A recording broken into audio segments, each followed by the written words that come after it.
Hi, and we sit here in the comfort of the reception area at the Candian Cancer Society. This is Moose Jaw This Week, and I'm Lyle Johnson, your host, and I've got Michelle Rochelle with me today talking about daffodils, and it's a really good day to have some color in our lives because it's white outside as we speak. Yeah, it's a snowy day, but inside it's nice and cheery with the flowers. Yeah. And of course, you know, this is kind of a tradition since you came here to Moose Jaw to have you on and talk about it because you're always such a good person to talk to, so we like that. Let's talk a bit about the fact that April is, of course, Cancer Month, and what does that mean to us here in Moose Jaw? Well, it always brings the sign of spring. I always look towards Cancer Month for the spring because it means daffodils are coming out. And so this year, at the end of March, the 26th to the 28th, they'll be available to the public. And then also for the month of April, we'll have the daffodil pins out. And so people can pick up the pins at various locations and just wear them in support of people dealing with cancer.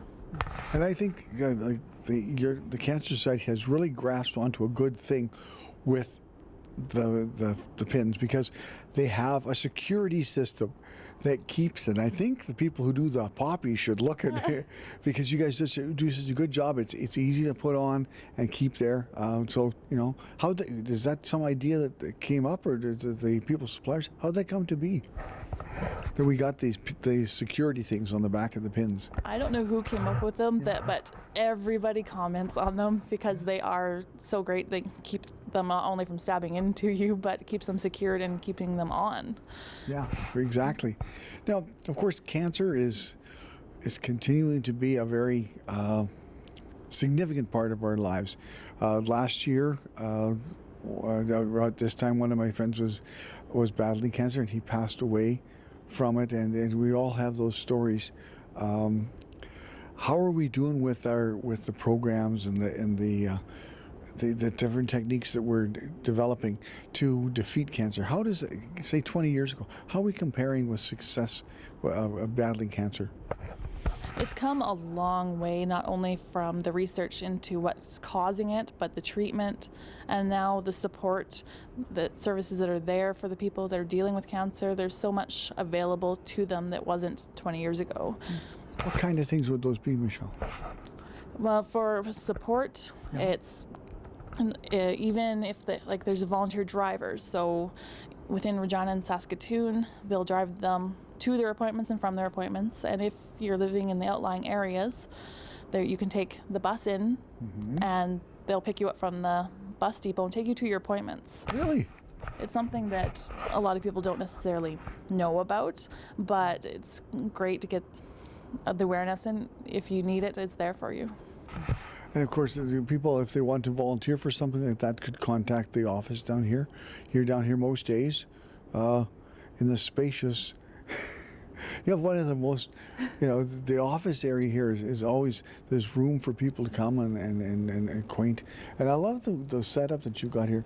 The Wear Daffodil boxes, is that where the money goes in for the pins? Yeah, so the pins, when they open up, the pins will be inside, and then the donations can go into the boxes for them. Yeah. So are we winning any battles with the cancer? Well, nothing has been cured, obviously, yet, but we are definitely making great strides into battling it back and winning against cancer. One of the things I remember when I was a kid, that they said, well, someone had leukemia, and if you had leukemia, that was like a death sentence. Not so much anymore. There's a lot that can be done now. It just all goes back to funding that research that can really bring the strides into the cures. It's not, like you said, it's still a severe and traumatic thing, but it's not the death sentence it used to be.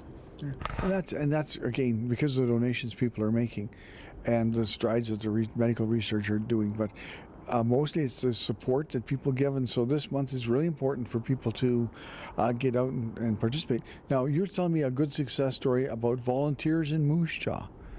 Yeah, we've got a great community here in Moose Jaw. This is my second year helping in the office now, so doing the daffodils, and I've got more help than I've ever had. We've got basically all of the locations covered, but we're always looking for more volunteers. But I can't ask for more out of the community of Moose Jaw.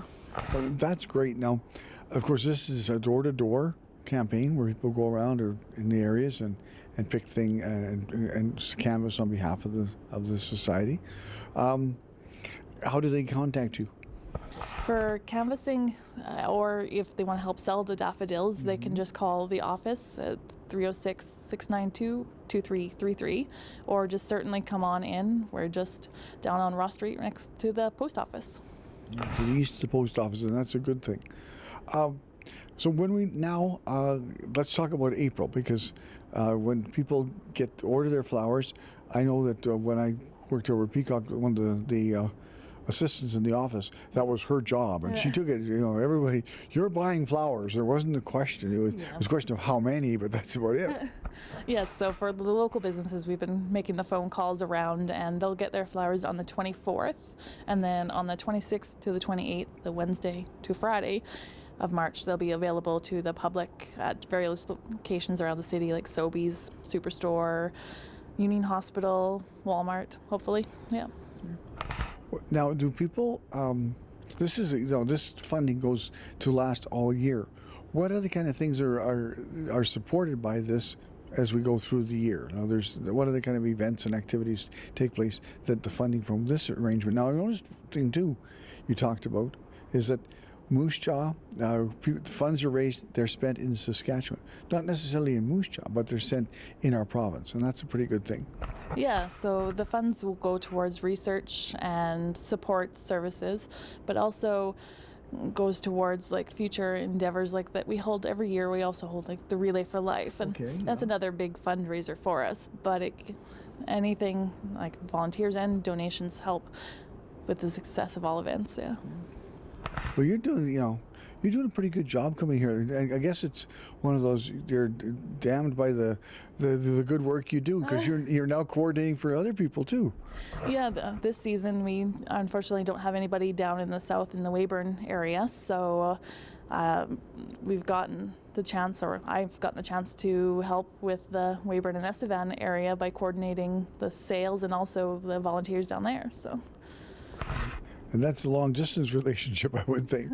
Yeah, it's a bit of a telephone, I guess, relationship, but so far it's been going really well. Well, that's good, because it's nice to be recognized for the good work you do, with the people saying, well, we'll get Michelle this, because, it's a pretty good thing. Yeah, it's been going good so far, so I guess keep up the good work, and we'll hopefully have a success down there too. So, during the course of the year, do you need any help with people doing things for you, or are you kind of on your own here? In the office, it's pretty much, I can handle most of what goes on, but when it comes to any event, the volunteers are the key to the success of the event, because whether it's Relay for Life, or just in the fall we had Jail and Bail. Actually, you yourself got to help out with that. Yeah. That was a great thing. How much? Just refresh the people's mind about what happened with it. I got to be a judge or something. It was Yeah. So Jail and Bail was something we used to do like years ago, but then we just brought it back again for Moose Jaw this year. And so, basically, anybody who in the community wanted to nominate somebody to go to jail, they would go to jail until they got to raise their certain amount of bail money, and the judge, if they so saw fit, would raise their bail. And I do believe you did on a few people. Yeah, that was fun. The power was kind of intoxicating. But there were some people, I said, well, you have to raise like $1,000. I don't know, you're worth a lot more than that. And one of the best ones was Matt Dominguez, was really a good, happy participant in that. So we thanked him for that. But it was right up in the mall, and you had policemen going out and hauling them in. And it was great fun.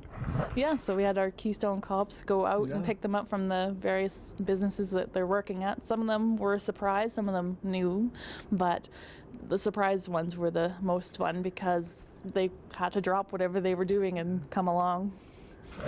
And how successful was that? I never heard any results at the end. So Yeah. did we make more than $500? Absolutely.